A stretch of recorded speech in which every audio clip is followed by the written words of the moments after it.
Basava I T channel videos ನೋಡಲು subscribe ಮಾಡಿ ಹಾಗೂ ಹೊಸ ವಿಡಿಯೋಗಳ ನೋಟಿಫಿಕೇಶನ್ಗಾಗಿ ಬೆಲ್ ಐಕಾನ್ ಪ್ರೆಸ್ ಮಾಡಿ. Welcome to Basava I T channel. ಇವತ್ತಿನ ವಿಡಿಯೋದಲ್ಲಿ ಎಲೆಕ್ಟ್ರಾನಿಕ್ಸ್ ಮೆಕ್ಯಾನಿಕ್ ಸೆಕೆಂಡ್ ಇಯರ್ ಅವರಿಗೆ ಟ್ರೇಡ್ ಥಿಯರಿ ಸಬ್ಜೆಕ್ಟಲ್ಲಿ ಬರುವಂಥ 8051 ಮೈಕ್ರೋ ಕಂಟ್ರೋಲರ್ ಚಾಪ್ಟರಲ್ಲಿ ಬರುವಂಥ classification of instruction set of 8051 programming topic ಬಗ್ಗೆ ನೋಡೋಣ. ಸೊ ಇದಕ್ಕಿಂತ ಮುಂಚೆ ನಾವು ಹಿಂದಿನ ವಿಡಿಯೋದಲ್ಲಿ ಇನ್ಸ್ಟ್ರಕ್ಷನ್ ಸೆಟ್ ಅಂದ್ರೆ ಏನು ಮತ್ತು ಅದರಲ್ಲಿ ಇರ್ತಕ್ಕಂಥ 7 ಟೈಪ್ಸ್ ಯಾವ್ಯಾವು ಅಂತ ನೋಡಿದ್ವಿ. ಅಂತ ಅದರಲ್ಲಿ first 3 arithmetic instruction, logical instructions and data transfer instructions ಅನ್ನೋವು ಯಾವ ಇನ್ಸ್ಟ್ರಕ್ಷನ್ಸ್ ಇರುತ್ತೆ ಈ 3 ಇನ್ಸ್ಟ್ರಕ್ಷನ್ ಸೆಟ್ಟಲ್ಲಿ ಅಂತ ಹಿಂದಿನ ವಿಡಿಯೋದಲ್ಲಿ ನೋಡಿದ್ವಿ ಡೀಟೇಲ್ ಆಗಿ. ಸೊ ಆ ವಿಡಿಯೋ ನೀವು ನೋಡಬೇಕಾದ್ರೆ ಡಿಸ್ಕ್ರಿಪ್ಷನ್ ಬಾಕ್ಸಲ್ಲಿ ಲಿಂಕ್ ಆಗಿರ್ತೀನಿ, ಅಲ್ಲಿ ಹೋಗಿ ನೀವು ನೋಡ್ಬೋದು. ಆ್ಯಂಡ್ ಇವತ್ತಿನ ವಿಡಿಯೋದಲ್ಲಿ ಉಳಿದಂಥ 4 ಟೈಪ್ಸ್ ಇನ್ಸ್ಟ್ರಕ್ಷನ್ ಸೆಟ್ ಬಗ್ಗೆ ನೋಡೋಣ. ಸೊ ಮೊದಲನೇದಾಗಿ Boolean instructions. So Boolean or bit manipulation instruction deal with bit variables. So Boolean instruction ಅಂದರೆ ಇದು ಬಿಟ್ ಮ್ಯಾನಿಪುಲೇಷನ್ ಇನ್ಸ್ಟ್ರಕ್ಷನ್ಸ್. ಇದು ಏನು ಮಾಡುತ್ತೆ ಅಂದರೆ ಬಿಟ್ ವೇರಿಯೇಬಲ್ಸ್ನ ಮಾತ್ರ ಮ್ಯಾನಿಪುಲೇಟ್ ಮಾಡೋದಕ್ಕೆ ಯೂಸ್ ಆಗುತ್ತೆ. ಫಾರ್ ಎಕ್ಸಾಂಪಲ್ ಇಂಟರ್ನಲ್ ರ್ಯಾಮಲ್ಲಿ 16 bytes of bit addressable area ಇರುತ್ತೋ ಅಂಥ ಏರಿಯಾದಲ್ಲಿ ನಾವು ಡಾಟಾನ ಮ್ಯಾನಿಪುಲೇಟ್ ಮಾಡಬೇಕಾದ್ರೆ ಅಲ್ಲಿ ಬೂಲಿಯನ್ ಇನ್ಸ್ಟ್ರಕ್ಷನ್ಸ್ನ ಯೂಸ್ ಮಾಡಬೇಕಾಗುತ್ತೆ. So we know that there is a special bit addressable area in the RAM. So 16 bytes bit addressable area ಇರುತ್ತೆ ರ್ಯಾಮಲ್ಲಿ. ಆ್ಯಂಡ್ ಕೆಲವು ಸ್ಪೆಷಲ್ ಫಂಕ್ಷನ್ ರಿಜಿಸ್ಟರ್ಸ್ ಕೂಡ ಬಿಟ್ ಅಡ್ರೆಸೇಬಲ್ ಇರುತ್ತೆ. ಸೊ ಅಂಥದನ್ನೆಲ್ಲ ನಾವು ಅಡ್ರೆಸ್ಸಿಂಗ್ ಮಾಡಬೇಕಾದ್ರೆ ಈ ಬೂಲಿಯನ್ ಇನ್ಸ್ಟ್ರಕ್ಷನ್ಸ್ನ ಯೂಸ್ ಮಾಡಬೇಕಾಗುತ್ತೆ. ಸೊ ಬೂಲಿಯನ್ ಇನ್ಸ್ಟ್ರಕ್ಷನ್ಸ್ ಯಾವ್ಯಾವ ಅಂತ ನೋಡೋದಾದರೆ, ಸೊ ಮೊದಲನೇದಾಗಿ CLR ಅಂದರೆ ಕ್ಲಿಯರ್. ಸೊ ಈ ಇನ್ಸ್ಟ್ರಕ್ಷನ್ ಏನು ಮಾಡುತ್ತೆ ಅಂದರೆ ಕ್ಲಿಯರ್ ಎ ಬಿಟ್ ಅಂದರೆ ಕ್ಲಿಯರ್ CLR ಮುಂದೆ ನಾವು ಏನು ಅಡ್ರೆಸ್ ಕೊಡ್ತೀವಿ ಆ ಅಡ್ರೆಸ್ಸಲ್ಲಿರೋಂಥ ಡಾಟಾ ಅಂದರೆ 1 ಬಿಟ್ ಡಾಟಾ ಏನಾಗುತ್ತೆ ಅಂದರೆ ಕ್ಲಿಯರ್ ಆಗುತ್ತೆ. ಅಂದರೆ ಅದು 1 ಇರಲಿ 0 ಇರಲಿ ಮತ್ತು 0ನೇ ಆಗುತ್ತೆ, ಅಂದರೆ ರೀಸೆಟ್ ಆಗುತ್ತೆ ಅದ್ರ value. Next second one set B. Set B ಅಂದರೆ ಸೆಟ್ ಎ ಬಿಟ್ ಅಂತ ಅರ್ಥ. ಸೊ ಬಿಟ್ ಅಂದರೆ ಯಾವ ಬಿಟ್ನ ನಾವು ಸ್ಪೆಸಿಫೈ ಮಾಡ್ತೀವಿ ಆ ಬಿಟ್ನ ಈ ವ್ಯಾಲ್ಯೂ ಮುಂಚೆ ಏನಾದರೂ ಇರಲಿ ಅದನ್ನು 1ಗೆ ಸೆಟ್ ಮಾಡುತ್ತೆ ವ್ಯಾಲ್ಯೂ. ಸೊ CLR ಅನ್ನೋದು ವ್ಯಾಲ್ಯೂನ ರೀಸೆಟ್ ಮಾಡುತ್ತೆ, ಅಂದರೆ 0 ಮಾಡುತ್ತೆ ಬಿಟ್ ವ್ಯಾಲ್ಯೂನ. ಸೆಟ್ ಬಿ ಅನ್ನೋದು ವ್ಯಾಲ್ಯೂನ ಅಥವಾ ಬಿಟ್ನ 1 ಆಗಿ ಮಾಡುತ್ತೆ. ಸೊ ಈ ಥರ CLR ಮತ್ತು ಸೆಟ್ ಬಿ ಇನ್ಸ್ಟ್ರಕ್ಷನ್ನ ಯೂಸ್ ಮಾಡಿ ನಾವು ಯಾವುದೇ ಬಿಟ್ನ 0 ಮಾಡ್ಕೋಬೋದು ಕ್ಲಿಯರ್ ಬಳಸಿ, ಅಥವಾ ಸೆಟ್ ಬಿ ಬಳಸಿ 1 ಮಾಡ್ಕೋಬೋದು. ನೆಕ್ಸ್ಟ್ JC ಅಂದರೆ jump if carry flag is set. So ಇಲ್ಲಿ ಕ್ಯಾರಿ ಫ್ಲ್ಯಾಗ್ ಅನ್ನೋದು one of the 4 flags of program status word. So program status ವರ್ಡಲ್ಲಿ ಬರುವಂಥ 4 ಫ್ಲ್ಯಾಗ್ಸಲ್ಲಿ ಈ ಕ್ಯಾರಿ ಫ್ಲ್ಯಾಗ್ ಅನ್ನೋದು ಕೂಡ ಒಂದು. ಸೊ ಅಲ್ಲಿ ನಾವು ಎಡಿಷನ್, ಮಲ್ಟಿಪ್ಲಿಕೇಶನ್, ಬೇರೆ ಅರ್ಥಮೆಟಿಕ್ ಇನ್ಸ್ಟ್ರಕ್ಷನ್ ಎಕ್ಸಿಕ್ಯೂಟ್ ಆಗಬೇಕಾದ್ರೆ ಅಲ್ಲಿ ಏನಾದರೂ ಕ್ಯಾರಿ ಜನ್ರೇಟ್ ಆಯ್ತು ಅಂದರೆ ಈ ಕ್ಯಾರಿ ಫ್ಲ್ಯಾಗು 1 ಆಗಿರುತ್ತೆ. ಸೊ ಈ ಕ್ಯಾರಿ ಫ್ಲ್ಯಾಗ್ 1 ಆದಾಗ ಈ ಒಂದು ಕಂಡೀಷನ್ ಎಕ್ಸಿಕ್ಯೂಟ್ ಆಗುತ್ತೆ. ಸೊ ಜಂಪ್ ಅಂದರೆ JC ಅಂದರೆ jump if carry flag is set, ಅಂದರೆ ಕ್ಯಾರಿ ಫ್ಲ್ಯಾಗ್ 1 ಇದ್ದರೆ ಜಂಪ್ ಆಗಬೇಕು ಅಂತ ಈ ಇನ್ಸ್ಟ್ರಕ್ಷನ್. ಸೊ ಎಲ್ಲಿಗೆ ಜಂಪ್ ಆಗಬೇಕು ಅನ್ನೋದು ಮುಂದ್ಗಡೆ ಅಡ್ರೆಸ್ ಇರುತ್ತೆ. ಸೊ ಏನು ಅಡ್ರೆಸ್ ಇರುತ್ತೋ ಟಾರ್ಗೆಟ್ ಅಡ್ರೆಸ್, ಆ ಟಾರ್ಗೆಟ್ ಅಡ್ರೆಸ್ ಎಲ್ಲಿಗಿರುತ್ತೋ ಅಲ್ಲಿಗೆ ಈ ಒಂದು ಇನ್ಸ್ಟ್ರಕ್ಷನ್ ಜಂಪ್ ಮಾಡುತ್ತೆ ಪ್ರೋಗ್ರಾಮ್ ಎಕ್ಸಿಕ್ಯೂಷನ್ನ. ಸೊ ಅದು ಕ್ಯಾರಿ ಫ್ಲ್ಯಾಗು 1 ಇದ್ದಾಗ. ನೆಕ್ಸ್ಟ್ JNC ಅಂದರೆ jump if carry flag is not set. So carry flag set ಆಗಿಲ್ಲ ಅಂದರೆ 1 ಇಲ್ಲ ಅಂದರೆ ಅವಾಗ ಇದು ಜಂಪ್ ಆಗುತ್ತೆ. ನಾಟ್ ಸೆಟ್ ಅಂದರೆ 1 ಇಲ್ಲ ಅಂತ ಅರ್ಥ, ಅಂದರೆ 0 ಇರುತ್ತೆ ಅಂತ ಅರ್ಥ. ಸೊ ಕ್ಯಾರಿ ಫ್ಲ್ಯಾಗ್ 0 ಇದ್ದಾಗ ಏನಾಗುತ್ತೆ, ಈ ಕಂಡೀಷನ್ ಎಕ್ಸಿಕ್ಯೂಟ್ ಆಗುತ್ತೆ. So jump if carry flag is not set. So carry flag 0 ಇತ್ತಂದರೆ ಟಾರ್ಗೆಟ್ ಅಡ್ರೆಸ್ ಏನಿರುತ್ತೋ ಅಲ್ಲಿಗೆ ಪ್ರೋಗ್ರಾಮ್ ಎಕ್ಸಿಕ್ಯೂಷನ್ ಜಂಪ್ ಆಗುತ್ತೆ. ನೆಕ್ಸ್ಟ್ JB ಅಂದರೆ jump if specified bit is set. So ಅಂದರೆ ಇಲ್ಲಿ ಈ JCಯಲ್ಲಿ ಏನು ಮಾಡ್ತೀವಿ ನಾವು ಕ್ಯಾರಿ ಫ್ಲ್ಯಾಗ್ ಯೂಸ್ ಮಾಡ್ತೀವಿ ಕಂಡೀಷನ್ ನೋಡೋದಕ್ಕೆ. ಇಲ್ಲಿ JBಯಲ್ಲಿ ಏನು ಯೂಸ್ ಮಾಡ್ತೀವಿ ಅಂದರೆ ಸ್ಪೆಸಿಫಿಕ್ ಬಿಟ್ನ ನೋಡ್ತೀವಿ. ರ್ಯಾಮ್ ಲೊಕೇಶನಲ್ಲಿ ಯಾವುದಾದ್ರೂ ಒಂದು ಬಿಟ್ನ ನೋಡ್ತೀವಿ. ಸೊ ಆ ಬಿಟ್ 1 ಇತ್ತಂದರೆ ಇಲ್ಲಿ ಜಂಪ್ ಆಗುತ್ತೆ, ಟಾರ್ಗೆಟ್ ಅಡ್ರೆಸ್ ಏನಿರುತ್ತೋ ಅಲ್ಲಿಗೆ ಜಂಪ್ ಆಗುತ್ತೆ ಎಕ್ಸಿಕ್ಯೂಷನ್. ಸೊ JNB ಅಂದರೆ jump if specified bit is not set. So ಈ JNB ಏನಂದರೆ ಸೊ ಸ್ಪೆಸಿಫೈಡ್ ಬಿಟ್ ಅಂದರೆ ರ್ಯಾಮ್ ಲೊಕೇಶನ್ಲಿ ಸ್ಪೆಸಿಫೈಡ್ ಬಿಟ್ಟು 0 ಇತ್ತಂದರೆ ಟಾರ್ಗೆಟ್ ಅಡ್ರೆಸ್ಗೆ ಜಂಪ್ ಆಗುತ್ತೆ ಈ ಇನ್ಸ್ಟ್ರಕ್ಷನ್, ಅಂದರೆ ಎಕ್ಸಿಕ್ಯೂಷನ್ನ ಟಾರ್ಗೆಟ್ ಅಡ್ರೆಸ್ ಏನಿರುತ್ತೋ ಮುಂದ್ಗಡೆ ಅಲ್ಲಿಗೆ ಜಂಪ್ ಮಾಡುತ್ತೆ ಈ instruction. Next JBC. So JBC ಅಂದರೆ jump if specified bit is set and also clear the bit. So ಇದು ಒಂದು ಟೈಪ್ JB ಇದ್ದಂಗೆ. ಆದ್ರೆ ಏನು ಮಾಡುತ್ತೆ ಅಂದರೆ ಇದು ಯಾವ ಸ್ಪೆಸಿಫಿಕ್ ಬಿಟ್ಟು ರ್ಯಾಮ್ ಲೊಕೇಶನಲ್ಲಿ ಇರೋಂಥ ಸ್ಪೆಸಿಫಿಕ್ ಬಿಟ್ಟು 1 ಇತ್ತಂದರೆ ಟಾರ್ಗೆಟ್ ಅಡ್ರೆಸ್ ಏನಿರುತ್ತೆ ಅಲ್ಲಿಗೆ ಜಂಪ್ ಮಾಡುತ್ತೆ ಪ್ರೋಗ್ರಾಮ್ ಎಕ್ಸಿಕ್ಯೂಷನ್ನ. ಆ್ಯಸ್ ವೆಲ್ ಆ್ಯಸ್ ಆ 1 ಏನಿರುತ್ತಲ್ಲ ಬಿಟ್ ಅದನ್ನು 0 ಮಾಡುತ್ತೆ ಜಂಪ್ ಮಾಡಿದ್ಮೇಲೆ. ಸೊ ಅಂದರೆ ರ್ಯಾಮ್ ಲೊಕೇಶನಲ್ಲಿ ಬಿಟ್ 1 ಇತ್ತು ಅಂದರೆ ಆ 1 ಬಿಟ್ಟನ್ನು ಇದ್ದರೆ ಅಲ್ಲಿ ಟಾರ್ಗೆಟ್ ಕಂಡೀಷನ್ ಅಡ್ರೆಸ್ ಏನಿರುತ್ತೋ ಅಲ್ಲಿಗೆ ಜಂಪ್ ಮಾಡುತ್ತೆ ಪ್ರೋಗ್ರಾಮ್ ಎಕ್ಸಿಕ್ಯೂಟ್ ಆಗೋದು. ಆ್ಯಂಡ್ ಅದೇ ಟೈಮಲ್ಲಿ ಆ ಜಂಪ್ ಬಿಟ್ ಏನಿರುತ್ತೋ ರ್ಯಾಮ್ ಲೊಕೇಶನಲ್ಲಿ ಆ ಬಿಟ್ಟು ಕ್ಲಿಯರ್ ಆಗುತ್ತೆ ಅಂದರೆ 0 ಆಗುತ್ತೆ. ನೆಕ್ಸ್ಟ್ ANL ಅಂದರೆ ಬಿಟ್ ವೈಸ್ ಆ್ಯಂಡ್. ಸೊ ಇಲ್ಲಿ ಆ್ಯಂಡ್ ಲಾಜಿಕಲ್ ಫಂಕ್ಷನ್ ಎಕ್ಸಿಕ್ಯೂಟ್ ಆಗುತ್ತೆ, ಅದು ಕೂಡ ಬಿಟ್ ವೈಸಲ್ಲಿ. ಸೊ ಒಂದೇ ಬಿಟ್ಗೆ ಆ್ಯಂಡ್ ಲಾಜಿಕ್ ಮಾಡಬೇಕಾದ್ರೆ ಈ ಇನ್ಸ್ಟ್ರಕ್ಷನ್ ಯೂಸ್ ಮಾಡ್ತೀವಿ. ನೆಕ್ಸ್ಟ್ ORL ಅಂದರೆ ಬಿಟ್ ವೈಸ್ ಆರ್. ಸೊ ಇದು ಅಷ್ಟೇ ಒಂದು ಬಿಟ್ಟನ್ನ ಆರ್ ಆಪ್ರೇಷನ್ ಮಾಡೋದಕ್ಕೆ ಯೂಸ್ ಮಾಡ್ತೀವಿ. ನೆಕ್ಸ್ಟ್ CPL ಅಂದರೆ complement the bit. So complement ಅಂದರೆ 0 ಇರೋದನ್ನು 1 ಮಾಡುತ್ತೆ, 1 ಇರೋದನ್ನು 0 ಮಾಡುತ್ತೆ. ಸೊ ಅದಕ್ಕೆ ಕಾಂಪ್ಲಿಮೆಂಟ್ ಅಂತ ಕರಿತೀವಿ. ಸೊ ಈ CPL ಇನ್ಸ್ಟ್ರಕ್ಷನ್ ಬಳಸಿ ನಾವು ಯಾವ ಬಿಟ್ಟನ್ನು ಯೂಸ್ ಮಾಡ್ತೀವಿ ಮುಂದ್ಗಡೆ ಆ ಬಿಟ್ ಏನಾಗುತ್ತೆ ಅಂದರೆ ಕಾಂಪ್ಲಿಮೆಂಟ್ ಆಗುತ್ತೆ. ಸೊ ಇದಿಷ್ಟು Boolean instruction. Next instruction set conditional jump instructions. So ಇದು jump instruction. So jump instruction ಏನು ಮಾಡುತ್ತೆ ಅಂದರೆ ಪ್ರೋಗ್ರಾಮ್ ಎಕ್ಸಿಕ್ಯೂಷನ್ ಏನೋ ಸೀಕ್ವೆನ್ಸಾಗಿ ಆಗ್ತಾ ಇರುತ್ತೋ ಆ ಸೀಕ್ವೆನ್ಸ್ನ ಟಾರ್ಗೆಟ್ ಅಡ್ರೆಸ್ಗೆ ಜಂಪ್ ಮಾಡುವಂಥ ಇನ್ಸ್ಟ್ರಕ್ಷನ್ ಇದು. A jump instruction transfers control from the normal sequence of instruction execution to the specified destination or target instruction. ಅಂದರೆ ಫಾರ್ ಎಕ್ಸಾಂಪಲ್ ನಾವು ಯಾವುದೋ ಒಂದು ಪ್ರೋಗ್ರಾಮ್ ಎಕ್ಸಿಕ್ಯೂಟ್ ಆಗಬೇಕಾದ್ರೆ ಮಧ್ಯದಲ್ಲಿ ಒಂದು 4 ಲೈನ್ ಬಿಟ್ಟು ಅವಾಗ ಎಲ್ಲಿ ಬೇರೆ ಅಡ್ರೆಸ್ ಬೇರೆ ಲೈನ್ ಅಂದರೆ 5ನೇ ಲೈನ್ಗೆ ಪ್ರೋಗ್ರಾಮ್ ಎಕ್ಸಿಕ್ಯೂಟ್ ಆಗಬೇಕು, 4 ಲೈನು ಆಗಬಾರ್ದು ಎಕ್ಸಿಕ್ಯೂಟ್ ಅಂದರೆ. ಸೊ ಅವಾಗ ನಾವು ಈ ಜಂಪ್ ಇನ್ಸ್ಟ್ರಕ್ಷನ್ ಯೂಸ್ ಮಾಡ್ತೀವಿ. ಸೊ 4 ಲೈನ್ ಬಿಟ್ಟು 5ನೇ ಲೈನ್ ಅಡ್ರೆಸ್ ಹಾಕಿದರೆ 5ನೇ ಲೈನ್ಗೆ ಡೈರೆಕ್ಟಾಗಿ ಜಂಪ್ ಆಗುತ್ತೆ ಪ್ರೋಗ್ರಾಮ್ ಎಕ್ಸಿಕ್ಯೂಟ್ ಆಗೋದು. ಆ್ಯಂಡ್ ಇಲ್ಲ ನಾವು ಮತ್ತೆ ಮೊದಲಿಂದನೇ ಅರ್ಧ ಪ್ರೋಗ್ರಾಮ್ ಆದಮೇಲೆ ಮತ್ತೆ ಮೊದಲಿಂದ ಮೊದಲಿಂದ ಪ್ರೋಗ್ರಾಮ್ ರನ್ ಆಗಬೇಕು ರಿಪೀಟ್ ಆಗಿ ಅಂದರೆ ಅಲ್ಲಿ ಕೂಡ ಈ ಜಂಪ್ ಇನ್ಸ್ಟ್ರಕ್ಷನ್ನ ಯೂಸ್ ಮಾಡ್ತೀವಿ. ಸೊ ಟಾರ್ಗೆಟ್ ಅಡ್ರೆಸ್ ಏನಿರುತ್ತೋ ಪ್ರೋಗ್ರಾಮ್ ಕೌಂಟರ್ ಅಡ್ರೆಸ್ ಅಲ್ಲಿಗೆ ಈ ಒಂದು ಇನ್ಸ್ಟ್ರಕ್ಷನ್ ಜಂಪ್ ಮಾಡುತ್ತೆ, ಎಕ್ಸಿಕ್ಯೂಟ್ ಆಗೋದನ್ನು ಅಲ್ಲಿಗೆ ಹ್ಯಾಂಡ್ ಓವರ್ ಮಾಡುತ್ತೆ ಟಾರ್ಗೆಟ್ ಅಡ್ರೆಸ್ ಏನಿರುತ್ತೆ ಅಲ್ಲಿಗೆ. ಸೊ ಇಲ್ಲಿ ಕಂಡೀಷನಲ್ ಜಂಪ್ ಇನ್ಸ್ಟ್ರಕ್ಷನ್ ಏನಂದರೆ ಇಲ್ಲಿ ಕೆಲವು ಕಂಡೀಷನ್ ಇರುತ್ತೆ, ಯಾವಾಗ ಜಂಪ್ ಆಗಬೇಕು ಯಾವಾಗ ಜಂಪ್ ಆಗಬಾರ್ದು ಅಂತ. ಸೊ ಹಂಗೆ ಆ ಕಂಡೀಷನ್ ಸ್ಯಾಟಿಸ್ಫೈ ಆದರೆ ಮಾತ್ರ ಇಲ್ಲಿ ಈ ಇನ್ಸ್ಟ್ರಕ್ಷನ್ ಟಾರ್ಗೆಟ್ ಅಡ್ರೆಸ್ಗೆ ಪ್ರೋಗ್ರಾಮ್ ಎಕ್ಸಿಕ್ಯೂಷನ್ನ ಜಂಪ್ ಮಾಡುತ್ತೆ. ಇಲ್ಲ ಅಂದರೆ ನೆಕ್ಸ್ಟ್ ಅಡ್ರೆಸ್ ಏನಿರುತ್ತೋ ಅಲ್ಲಿಂದನೇ ಪ್ರೋಗ್ರಾಮ್ ಎಕ್ಸಿಕ್ಯೂಟ್ ಆಗೋಕ್ಕೆ ಸ್ಟಾರ್ಟ್ ಆಗುತ್ತೆ. ಸೊ ಅದರಲ್ಲಿ ಬರುವಂಥ ಇನ್ಸ್ಟ್ರಕ್ಷನ್ ಯಾವಂದರೆ ಈ 4 ಇರ್ತವೆ. JZ first one. JZ ಅಂದರೆ jump if A register is equal to 0. So ಇಲ್ಲಿ ಮುಂದೆ ಯಾವುದೇ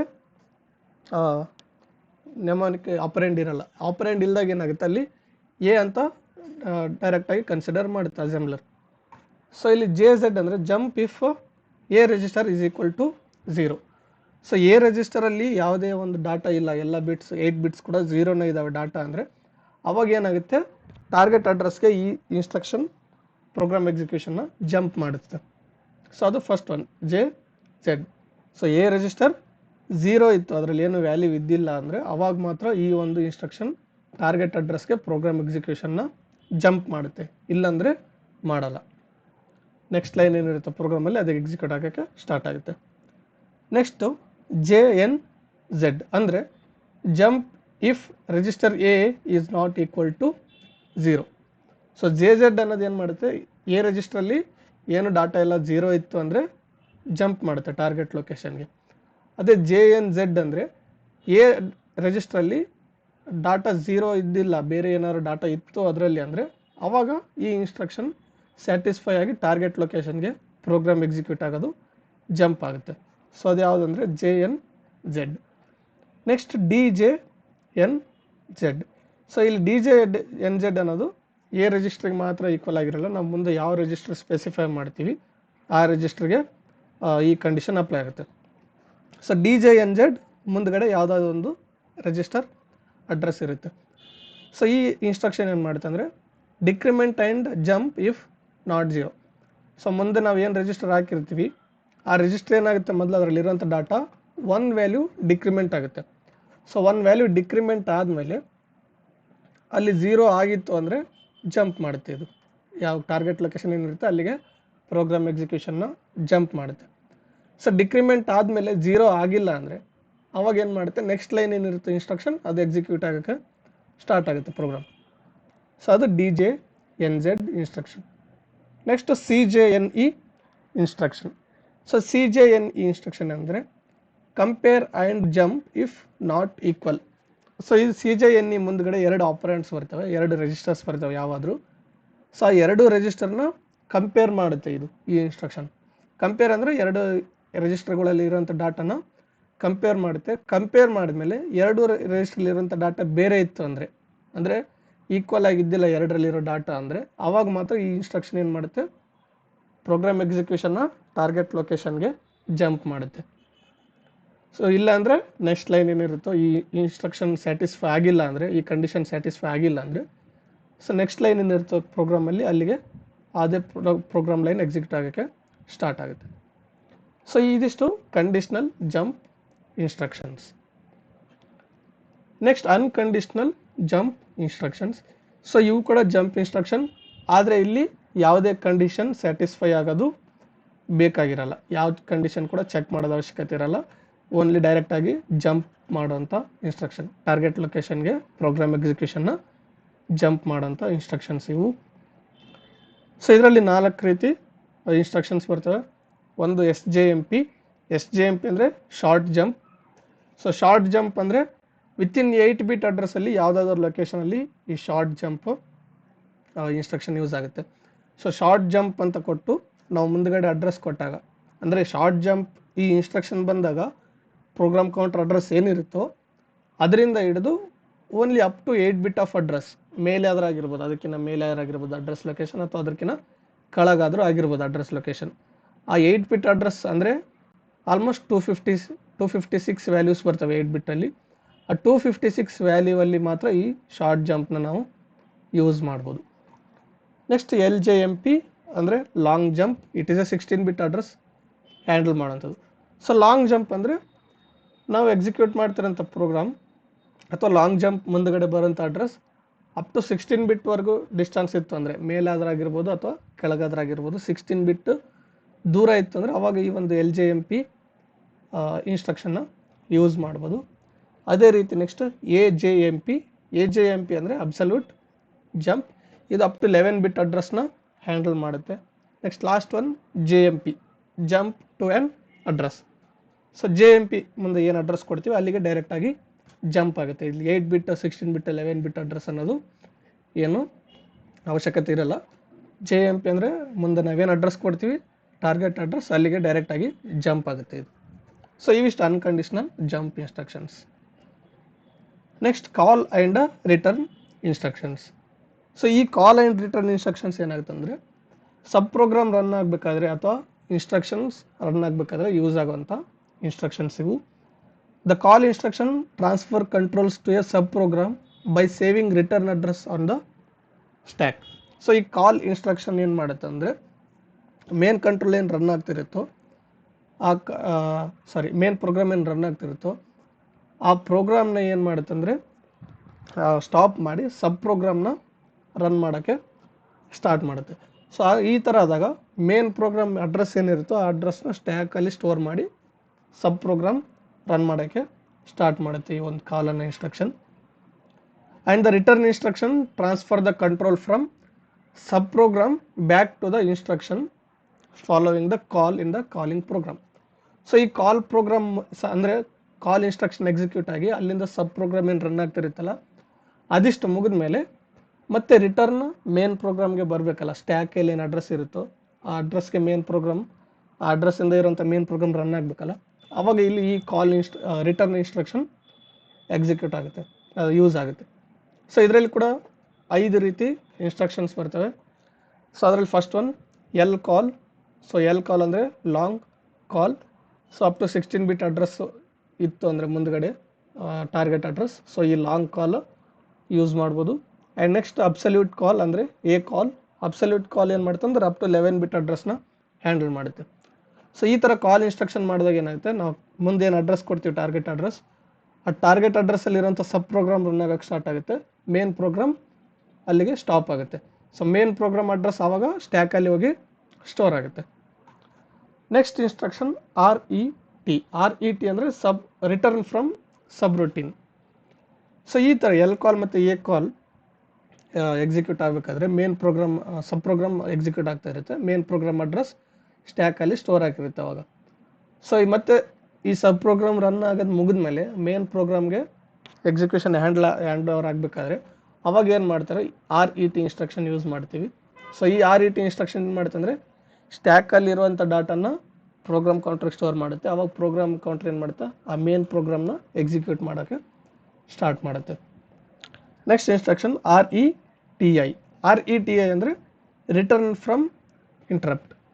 ಸೊ RET ಯಾವ ಥರ ಸಬ್ರೂಟೀನಿಂದ ರಿಟರ್ನ್ ಆಗುತ್ತೋ ಮೇನ್ ಪ್ರೋಗ್ರಾಮ್ಗೆ, ಅಂದರೆ ಕಾಲ್ ಇನ್ಸ್ಟ್ರಕ್ಷನ್ಸ್ ಯೂಸ್ ಮಾಡಿದಾಗ RETI ಅನ್ನೋದು ಏನಾಗುತ್ತೆ ಅಂದರೆ ಇಂಟ್ರಪ್ಟ್ ಜನ್ರೇಟ್ ಆಗಬೇಕಾದ್ರೆ, ಇಂಟ್ರಪ್ಟ್ ಜನ್ರೇಟ್ ಆಗಿ ಇಂಟ್ರಪ್ಟ್ ಎಕ್ಸಿಕ್ಯೂಟ್ ಆದಮೇಲೆ ಮೇನ್ ಪ್ರೋಗ್ರಾಮ್ಗೆ ರಿಟರ್ನ್ ಆಗಬೇಕಾದ್ರೆ ಈ ಒಂದು RETI ಇನ್ಸ್ಟ್ರಕ್ಷನ್ನ ಯೂಸ್ ಮಾಡ್ತೀವಿ. ಸೊ RET ಅಂದರೆ ಸಬ್ರೂಟೀನ್ ರನ್ ಆಗಿ ಮೇನ್ ಪ್ರೋಗ್ರಾಮ್ಗೆ ಇನ್ಸ್ಟ್ರಕ್ಷನ್ ಮೇನ್ ಪ್ರೋಗ್ರಾಮ್ ಎಕ್ಸಿಕ್ಯೂಟ್ ಆಗಬೇಕಾದ್ರೆ RET ಇನ್ಸ್ಟ್ರಕ್ಷನ್ ಯೂಸ್ ಮಾಡ್ತೀವಿ. ಇಲ್ಲಿ ಸಬ್ರೂಟೀನ್ಸ್ ಅಂದರೆ ಎಲ್ ಕಾಲ್ ಎ ಕಾಲ್ ಈ ಥರ ರೊಟೀನ್ಗಳು. ಆ್ಯಂಡ್ RETI ಅಂದರೆ ರಿಟರ್ನ್ ಫ್ರಮ್ ಇಂಟ್ರಪ್ಟ್. ಸೊ ಇಂಟ್ರಪ್ಟಿಂದ ಮೇನ್ ಪ್ರೋಗ್ರಾಮ್ಗೆ ರಿಟರ್ನ್ ಆಗಬೇಕಾದ್ರೆ ಈ ಒಂದು RETI ಇನ್ಸ್ಟ್ರಕ್ಷನ್ನ ಯೂಸ್ ಮಾಡ್ತೀವಿ. Next last instruction call and return instruction ಸೆಟ್ಟಲ್ಲಿ NOP ಅಂದರೆ ನೋ ಆಪರೇಷನ್. ಸೊ ಈ ನೋ ಆಪರೇಷನ್ ಇನ್ಸ್ಟ್ರಕ್ಷನ್ ಅಥವಾ NOP ಇನ್ಸ್ಟ್ರಕ್ಷನ್ ಬಳಸಿದಾಗ ಏನಾಯ್ತು ಅಂದರೆ ಇಲ್ಲಿ ಯಾವುದೇ ಒಂದು ಆಪ್ರೇಷನ್ ಆಗಲ್ಲ ಮೈಕ್ರೋಪ್ರೊಸೆಸರ್. ಇದು ಯಾವುದಕ್ಕೆ ಯೂಸ್ ಮಾಡ್ತಾರೆ ಅಂದರೆ, ಸೊ ಪ್ರೋಗ್ರಾಮಿಂಗಲ್ಲಿ ಏನಾದರೂ ಡಿಲೇ ಬೇಕಿತ್ತು ಅಂದರೆ ಈ ಒಂದು ನೋ ಆಪ್ರೇಷನ್ ಇನ್ಸ್ಟ್ರಕ್ಷನ್ನ ಯೂಸ್ ಮಾಡ್ಬೋದು. ಸೊ ಇಲ್ಲಿ ಲಿಟ್ರಲಿ ಯಾವ ಕೆಲಸನೂ ಮಾಡಲ್ಲ ನೋ ಆಪ್ರೇಷನ್ ಅನ್ನೋದು, ಓನ್ಲಿ ಡಿಲೇನ ಕ್ರಿಯೇಟ್ ಮಾಡುತ್ತೆ. ಪ್ರೋಗ್ರಾಮ್ ಎಕ್ಸಿಕ್ಯೂಟ್ ಆಗೋದ್ರಲ್ಲಿ ಡಿಲೇ ಮಾತ್ರ ಕ್ರಿಯೇಟ್ ಮಾಡುತ್ತೆ. ಸೊ ಅದಕ್ಕೆ ಮಾತ್ರ ನೋ ಆಪ್ರೇಷನ್ ಅಥವಾ NOP ಇನ್ಸ್ಟ್ರಕ್ಷನ್ನ ಯೂಸ್ ಮಾಡ್ಬೋದು. ಸೊ ಇದಿಷ್ಟು call and return instructions. And last 3 instruction set ಏನು ನೋಡಿದ್ವಿ, conditional jump instruction set and unconditional jump instruction set ಮತ್ತು call and return instruction set. ಈ 3 ಇನ್ಸ್ಟ್ರಕ್ಷನ್ ಸೆಟ್ಗಳು ಸೇರಿ ಇವಕ್ಕೆ ಇನ್ನೊಂದು ಹೆಸರಿದೆ, ಏನಂದರೆ ಪ್ರೋಗ್ರಾಮ್ ಬ್ರಾಂಚಿಂಗ್ ಇನ್ಸ್ಟ್ರಕ್ಷನ್ಸ್. ಸೊ ಈ 3 ಇನ್ಸ್ಟ್ರಕ್ಷನ್ ಸೆಟ್ ಕಂಬೈನ್ಡ್ ಆಗಿ ಪ್ರೋಗ್ರಾಮ್ ಬ್ರಾಂಚಿಂಗ್ ಇನ್ಸ್ಟ್ರಕ್ಷನ್ಸ್ ಅಂತ ಕರಿತೀವಿ. ಸೊ ಇದಿಷ್ಟು ಈ ಇನ್ಸ್ಟ್ರಕ್ಷನ್ ಸೆಟ್ ಬಗ್ಗೆ. ಸೊ ಮುಂದಿನ ವಿಡಿಯೋದಲ್ಲಿ ಬೇರೆ ಒಂದು 8051 ಮೈಕ್ರೋ ಕಂಟ್ರೋಲರ್ಗೆ ರಿಲೇಟ್ ಆದಂಥ ಟಾಪಿಕ್ ಬಗ್ಗೆ ನೋಡೋಣ. ಸೊ ಈ ವಿಡಿಯೋ ನಿಮ್ಗೆ ಇಷ್ಟ ಆಗಿದ್ರೆ ಲೈಕ್ ಮಾಡಿ, ಶೇರ್ ಮಾಡಿ ಮತ್ತು ಬಸ್ ಐಟ ಚಾನಲ್ನ ಸಬ್ಸ್ಕ್ರೈಬ್ ಮಾಡಿ, ಪಕ್ಕದಲ್ಲಿರುವಂಥ ಬೆಲ್ ಐಕನ್ನ ಪ್ರೆಸ್ ಮಾಡಿ. Thank you.